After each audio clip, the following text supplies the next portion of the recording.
For full episodes of the Diverse Mentality podcast, check the links in the description below. The full video version is available on the main channel, and the audio version is available on your favorite streaming platforms such as Spotify, Apple Podcasts, and more. Continuing on, Dame Dash got his revenge finally from Jay-Z because Jay-Z's pretty much whoops everybody's ass when it comes to business because everybody sides with Jay-Z. It seems like there's nothing that Jay-Z can do wrong in today's time.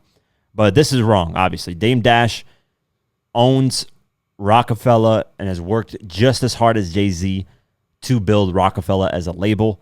So for Jay-Z to claim it as his and just be like, fuck you, nobody gets a piece of this, that's wrong because Dame Dash was the one that was putting up the money for Jay-Z when Jay-Z wasn't nobody. When Reasonable Doubt was nothing, when they were selling CDs out the trunk, Dame Dash was the one putting up the money to help Jay-Z. So in this whole lawsuit, Jay-Z claimed that Dame Dash can't sell a portion of roc-a-fella Records. He doesn't own that portion. He has no right to sell it. And Dame Dash has a right to sell it. And, of course, he won. He said the lawsuit was corny and embarrassing for Jay-Z. So let's go over the article. Back in June, when Jay-Z's lawyer, Alex Spiro, filed a lawsuit against roc-a-fella Records owner Dame Dash, Dash pushed back against the story, saying that he was merely trying to sell his 1/3 stake in the label. So 1/3. Pretty good amount. Yeah. But now it seems the relationship has taken more of a sour turn as Dash this week filed a countersuit with the New York Supreme Court against Jay, saying that the legendary rapper wrongfully took the streaming rights of Reasonable Doubt for himself. He said, "From my perspective, it feels like this was all done to devalue this asset," Dash told Hip Hop DX of the lawsuit. "I just don't understand why. What's odd is that they knew I was only trying to sell 1/3, but they're trying to say I tried to sell the whole thing. We all know that's not the case. So why do they keep saying this? The question is, why is it such a big deal? Why is everyone so scared for me to sell my 1/3? As reported by The Hollywood Reporter, Dash's suit accuses Jay-Z of transferring the streaming rights of the project to S. Carter Enterprises, LLC, without authorization from roc-a-fella Records. Dash is seeking a minimum of $1 million in damages, citing unjust enrichment, breach of fiduciary duty, repellent and conversion. And honestly, he said, I think this is corny.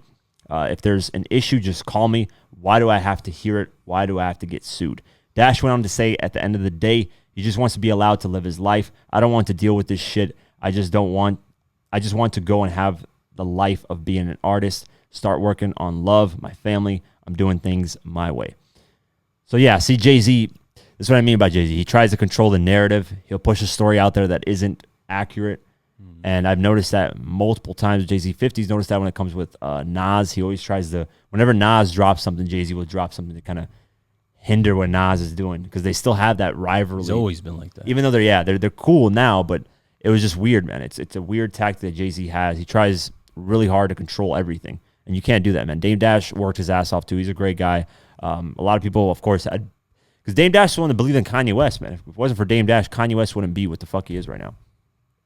So a lot of these things that Dame Dash has done, he's done the groundwork for a lot of things. So he deserves that 1/3. He's put in the work.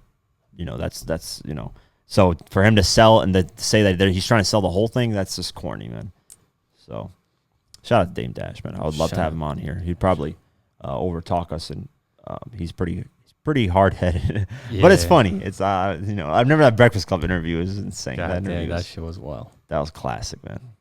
My son has cookies. It was hilarious. That shit was, because he's like, you can't be your own boss. He's like, how are you gonna have another man tell you what to do? Like, come 9 to 5. Yeah, it was insane, bro. It's crazy.